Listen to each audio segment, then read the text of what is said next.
Today, let's talk about métis. That's the word I'm going to choose from the French to describe somebody that is not rooted in one culture, but a person that is having two or more cultures, two or more languages, two or more sets of roots. And our societies have seemingly fought against that kind of person. But it's not an accident that God in His wisdom has allowed more and more and more of us to be like that. People that sometimes carry that enriched heritage on their body, their color. But remember, there is nothing like black or white or red or whatever people used to say. When I was tiny, they were talking about red Indians, and I always wondered whether these people were really red, because I'd never saw one. Now, colors differ, and we know that taking Nigeria alone, there are lots of different shades of brown in people. There are people that are almost completely white.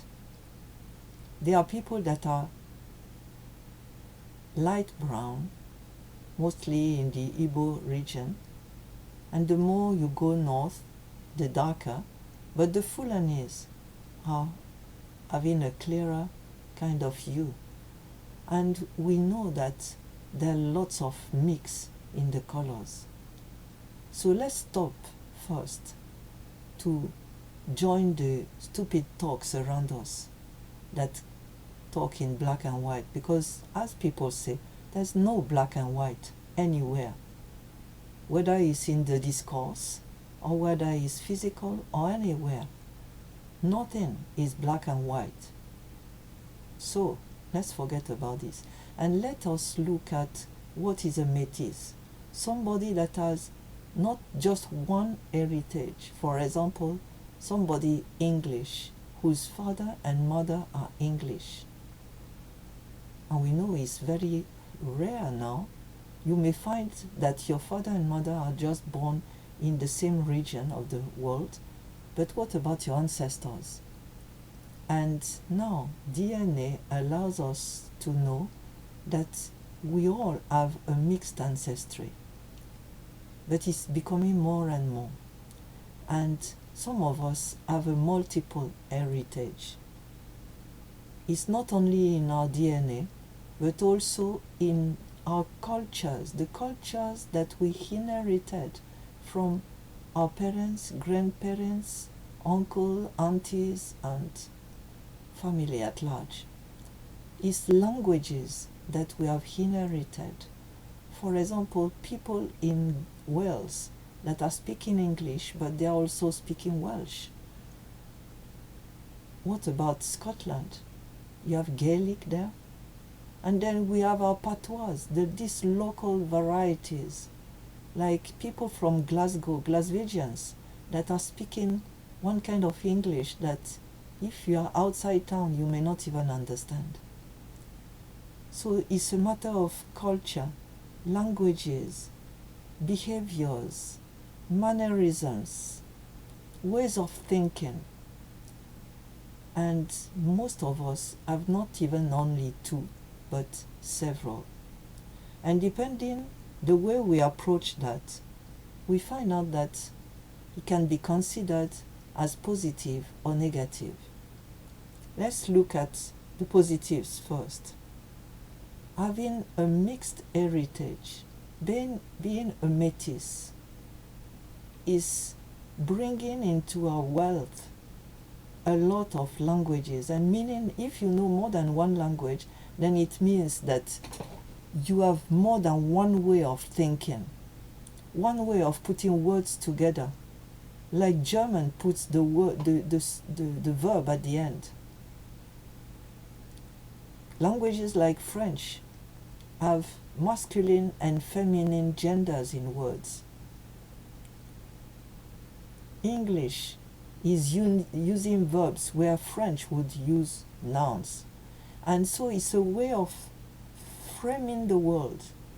Cultures help us, and if we know several of them, several languages, several cultures, then it helps to be more flexible. We start understanding that it's not everybody that thinks like you. You have people that frame the world differently, understand things differently, have a better or a different way of expressing themselves. And you can sympathize because you already know that you don't know it all, that your own is not the only one on the planet. You cannot look at your tummy and think you're the only one. Also, it gives you the potential to compare, to analyze, to understand different peoples and different situations. It gives you an intellectual and emotional flexibility. It helps you to adjust to different settings. And also you experience that once you have learned a foreign language, then you have a potential to learn quickly other languages because you have stopped being rigid in a straitjacket. It also helps you facilitate setting your life in another place.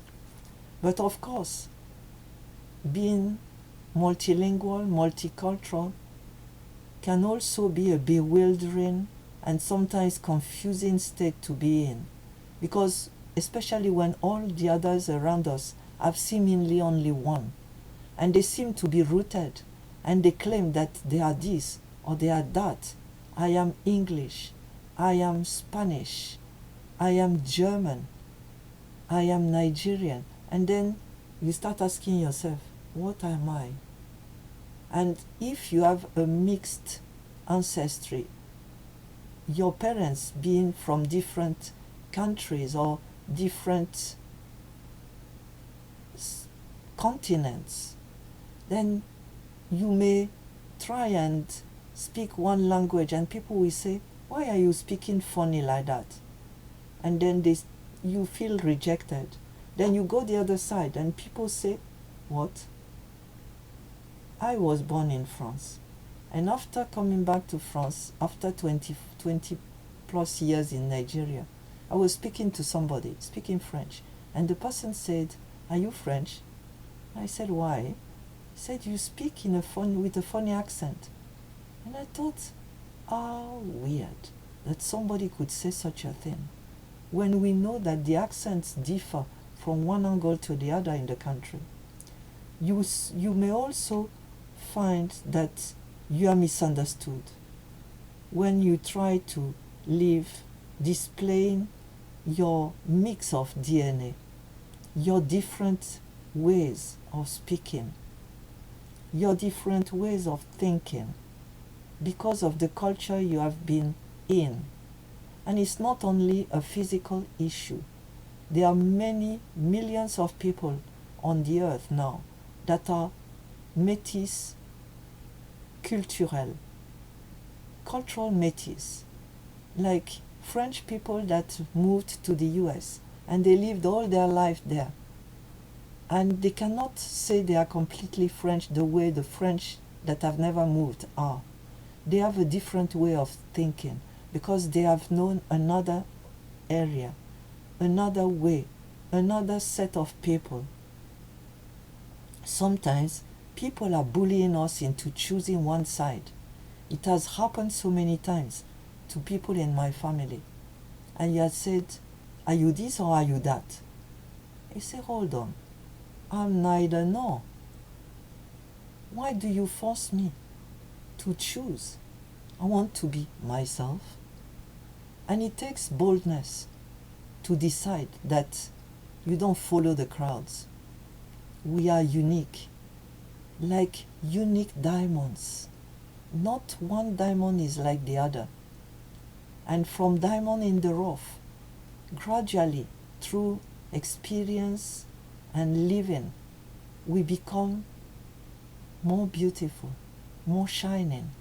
And at the same time, we get a boldness that we may not have got at first, saying, you either take or reject me, but if you take me, you have to take me the way I am. I am me. I'm not this or that. I'm not copying anybody else. I'm unique, absolutely unique. Like my fingerprints are unique, the iris of my eye is unique, and there will be nobody like me ever. I'm the only one. And I'm precious because of that. So be proud.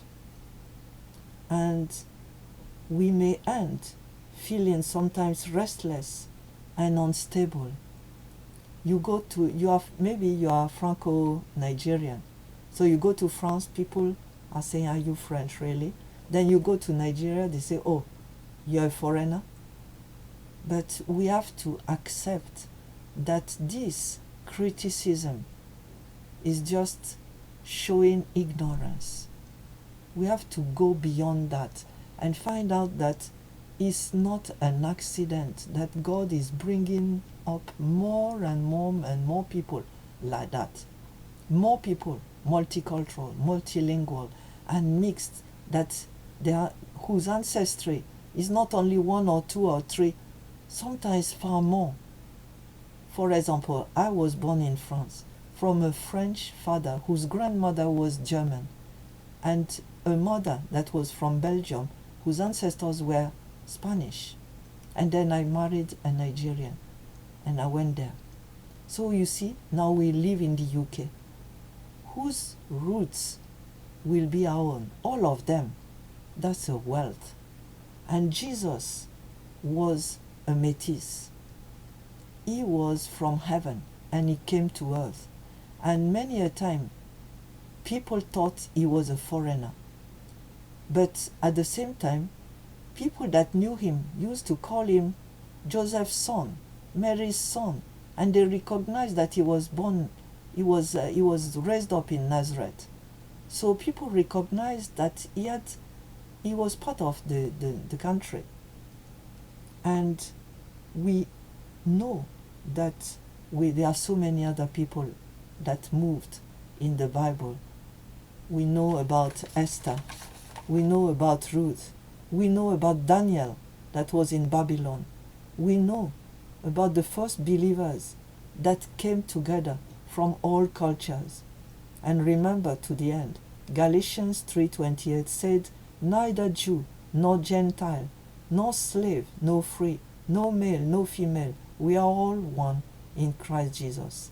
And in the end, in Revelation 7, we shall be a huge crowd from all nations and tribes and peoples and tongues standing before the throne.